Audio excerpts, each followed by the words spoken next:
ഹിന്ദു കുടുംബങ്ങളിൽ പ്രത്യേകിച്ച് അവരുടെ തലമുറകളായിട്ട് ഗുരുമുത്തച്ഛന്മാരായിട്ട് ഉപാസനയൊക്കെ ചെയ്ത് കൊണ്ടുവന്നിട്ടുള്ളതായ മൂർത്തികൾക്ക്, അതേപോലെ തന്നെ അവർ സ്ഥലപരമായി കാണുന്നതായ സ്ഥലത്തിൻ്റെ രക്ഷകൻ എന്നുള്ളതിൽ നമ്മുടെ ഹിന്ദു ആചാരപ്രകാരം തന്നെ അവിടെ ചില മൂർത്തികളെ കൂടി വയ്ക്കാറുണ്ട്.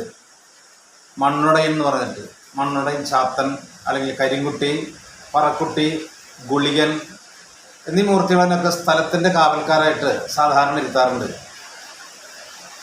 അപ്പോൾ അത് ഏതെങ്കിലും തരത്തിലുള്ളതായ ദുരിതങ്ങളോ ദോഷങ്ങളോ ബാധാപദ്രവങ്ങളോ ഉള്ളത് കൊണ്ട് അതിനെ മറികടക്കാൻ, അല്ലെങ്കിൽ ആ സ്ഥലത്തെ കുറേ പ്രശ്നങ്ങൾ, ഇപ്പോൾ ചിലവരൊക്കെ പറയും ഇങ്ങനെ ഒരു തേറാഴ്ച പോക്കുണ്ട്, അപ്പോൾ അങ്ങനെയുള്ളതായ സംഗതികളൊക്കെ ഉണ്ട് വെച്ചെങ്കിൽ അതിനൊരു തടയിടാനോ അല്ലെങ്കിൽ അതിൽ നിന്ന് ഉപദ്രവം ഏൽക്കാതിരിക്കാനൊക്കെ ചെയ്യുന്ന ഒരു കരുതലാണ് ആ സ്ഥലത്തൊക്കെ. അങ്ങനെ ഒരു വിശ്വാസത്തിലുപരി അതിൻ്റേതായ ഗുണങ്ങളുണ്ട്.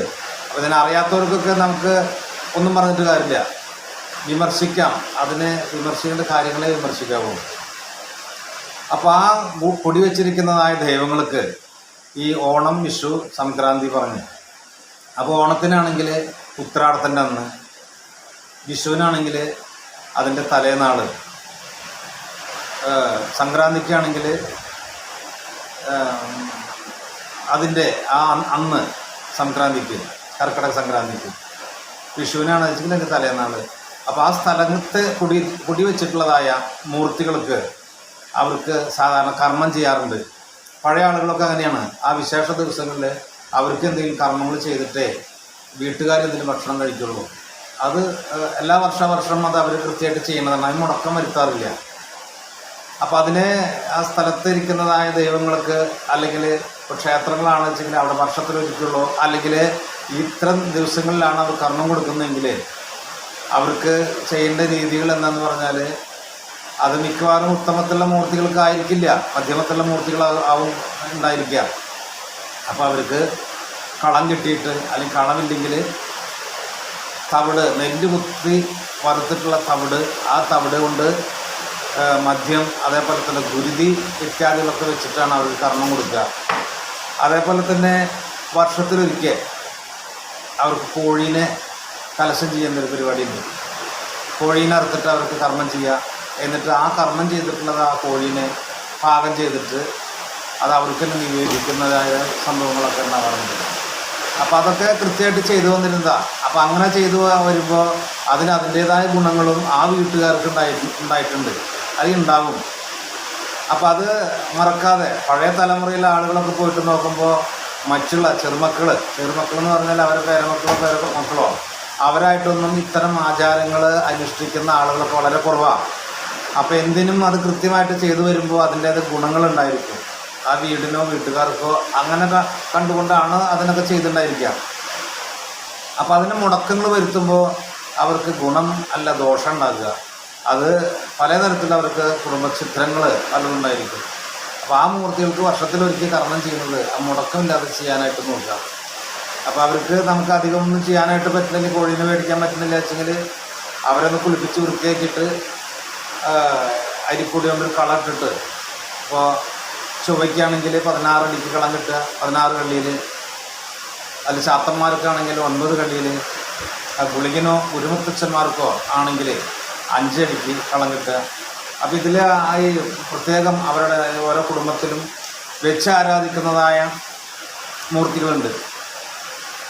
അത് ഞാൻ ഈ പറഞ്ഞ പോലെ തന്നെ ചൊവ്വ, കരിങ്കുട്ടി, പറക്കുട്ടി, ഗുളികൻ ഇത്യാദികളോ, വീരഭദ്രനോ, അതേപോലെ തന്നെ ഭുവനേശ്വരി, ആരൊക്കെ ആയാലും ശരി, ആ ദേവീദേവന്മാർക്ക് ഒരു നേരത്തെ കർമ്മം ചെയ്യുമ്പോൾ ആ കുടുംബത്തിൽ വെച്ച് ആരാധിച്ചിരുന്നാലും ഉപാസിച്ചു കൊണ്ടുവന്നിരിക്കുന്നതായ ഗുരുമുത്തച്ഛനെ ചില സ്ഥലങ്ങളിൽ അദ്ദേഹത്തിന് മറന്നു പോകുന്നൊരു സമ്പ്രദായമുണ്ട്.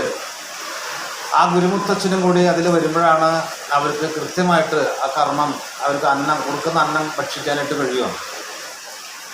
ആ കൊണ്ടുവന്ന ഗുരുനാഥനെ പ്രണമിക്കാതെ, അല്ലെങ്കിൽ അദ്ദേഹത്തിനെ കാണാതെ, അദ്ദേഹത്തിന് വയ്ക്കാതെ മറ്റു മൂർത്തികൾക്ക് ചെയ്യാനായിട്ട് അവർ കഴിക്കില്ല, അത് മനസ്സ് വരില്ല. അപ്പോൾ ഈ മൂർത്തികൾക്ക് കൊടുക്കുന്നതിനൊപ്പം തന്നെ ആ ഗുരുമുത്തച്ഛനെ പ്രത്യേകം ഒരു കളമിട്ടിട്ട് അദ്ദേഹത്തിനും കർമ്മം ചെയ്ത് കഴിഞ്ഞാൽ ഇവരെടുക്കും. ഇനി ഇവർക്കൊക്കെ കർമ്മം ചെയ്യുന്ന സമയത്ത് ഇവർക്ക് മധ്യമകർമ്മമാണ്, കവളാചാരപ്രകാരമുള്ള കർമ്മമാണ് നമ്മൾ ചെയ്യുന്നത് പറഞ്ഞിട്ടുള്ളത്.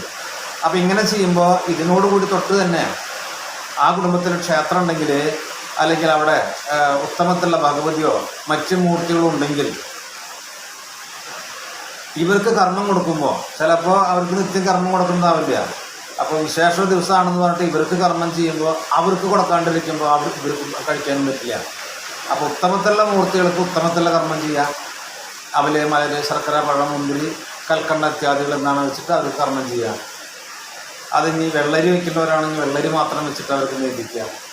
ഇനി ഇളനീര് ഇതിനോട് കൂടി ചേർത്ത് വയ്ക്കുന്നവരുണ്ടെങ്കിൽ അവർക്ക് കൊടുക്കുക. ഇനി കദളിപ്പഴമോ അല്ലെങ്കിൽ പൂവൻപഴമോ മറ്റാണ് വെക്കുന്നത്. അങ്ങനെ ഉത്തമത്തിലുള്ളതായ സംഗതികളൊക്കെ അതാണ്. ആ ഉത്തമത്തിൽ നിവേദിക്കേണ്ടതായ വസ്തുവകളൊക്കെ അതാണ്. അപ്പോൾ ഇവിടെ മധ്യമത്തിൽ ചെയ്യണമെന്ന് പറഞ്ഞാൽ ഇപ്പോൾ ഈ തവിട്, അതിൽ തന്നെ അരി വറുത്തതുണ്ട്, മലര് എടുക്കാം. ഈ നെല്ലിൽ തന്നെ വറുത്ത് വരുമ്പോൾ അതൊക്കെ എടുക്കാം.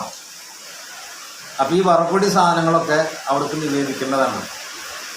അപ്പോൾ ഈ മൂർത്തികൾക്ക് മധ്യമത്തിലുള്ള മൂർത്തികളാണെങ്കിൽ ഞാൻ പറഞ്ഞു, അവർക്ക് കർമ്മം ചെയ്തിട്ട് വെളുക്ക് വെച്ചതിന് ശേഷം കളം കെട്ടാൻ അറിയുമെങ്കിൽ കളം കെട്ടുക.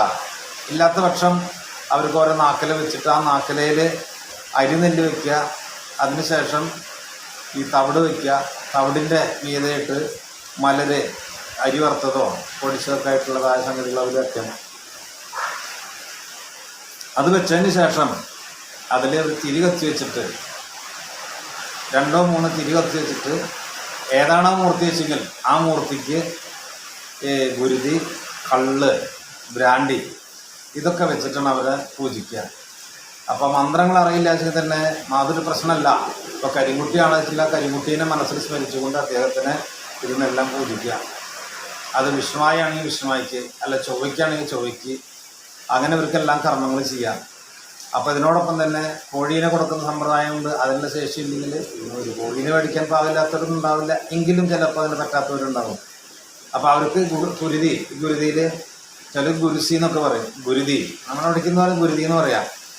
അത് നല്ല കട്ടിയിൽ മഞ്ഞപ്പൊടി ചുണ്ണാമ്പൊക്കെ ഇട്ടിട്ട് വെള്ളം ഒഴിച്ച് കഴിഞ്ഞാൽ ഗുരുതിയെ ആ ഗുരുതി സമർപ്പിക്കുക. അപ്പോൾ ഈ കർമ്മം ചെയ്തിട്ട് അതിൽ കോഴീനെ ഇറക്കുന്നുണ്ടെങ്കിൽ കോഴീനെ ഇറക്കുക. ആ കോഴീനെ ഇറത്തതിന് ശേഷം ഈ ഭദ്രകാളിക്ക്, അതായത് ചൊവ്വയുടെ അടുത്ത് ഈ ഗുരുതി അദ്ദേഹത്തിന് തന്നെ അവസാന കർമ്മങ്ങളൊക്കെ ചെയ്തതിന് ശേഷം ഈ ഗുരുതി കമഴ്ത്തുക. അല്ലെങ്കിൽ തർപ്പണം ചെയ്തതിന് ശേഷം അത് കമഴ്ത്തിയിട്ട് അങ്ങനെ ചെയ്യണം. അപ്പോഴാണ് അതിൻ്റെ ഒരു അവസാനമുള്ളൂ. അത് കുറച്ച് കഴിഞ്ഞതിന് ശേഷം ആ പാത്രത്തിനൊന്ന് തട്ടി ശബ്ദം ഉണ്ടാക്കിയതിന് ശേഷം ആ കമഴ്ത്തിയിട്ടുള്ള ഗുരുതി അത് ഡവറായാലും ശരി, ഉരുളിയായാലും എന്തോ പാത്രങ്ങളാവട്ടെ അത് നിവർത്തി വയ്ക്കുക. അപ്പോൾ ഈ ഇതിലൊക്കെ ആ ദൈവങ്ങളുടെ സാന്നിധ്യം ഇതിലൊക്കെ നിറഞ്ഞിട്ടുണ്ടാവും. നമ്മൾ അവരെ വിചാരിച്ചിട്ടാണ്, അവരാണ് ഇതിൽ വിളിച്ചിട്ടാണ് നമുക്ക് കൊടുക്കുന്നത്. അപ്പോൾ ഇവർ ഇതിൽ നിന്ന് കഴിക്കും. ഒപ്പം തന്നെ അവരുടെ സാന്നിധ്യത്തിലുണ്ടായിരിക്കും.